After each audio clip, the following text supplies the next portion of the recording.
Je m'en vais directement vous dire que je n'ai rien abandonné. Au contraire, je suis dans la poursuite de ce que j'avais commencé. Ça fait 30 ans que notre pays connaît une situation particulièrement difficile où le corps des femmes a été transformé en champ de bataille.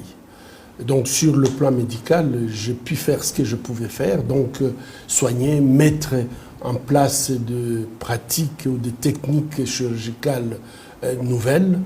Nous avons aidé ces femmes sur le plan psychologique, sur le plan socio-économique et sur le plan légal, nous essayons de faire de notre mieux. Mais est-il que pendant tout ce temps, je m'étais rendu compte qu'au bloc opératoire, je n'étais pas efficace, puisque finalement, les femmes que j'avais soignées revenaient pour la deuxième, la troisième fois, puisque la guerre, finalement, elle est toujours là, et cette guerre continue à détruire ces femmes.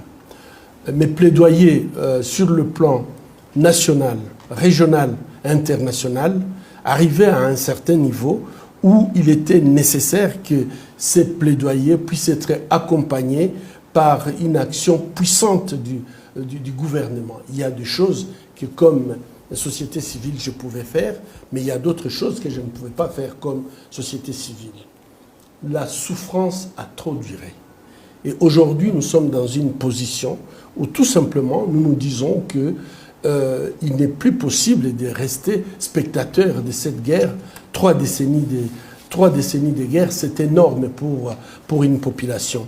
Donc j'ai décidé de porter ma candidature à la magistrature suprême pour mettre fin à la guerre, mettre fin à la faim et mettre fin au vice. Et ces trios ces 3 fins, ce sont en fait les outils utilisés par les ennemis du peuple congolais pour le maintenir dans une forme d'esclavage.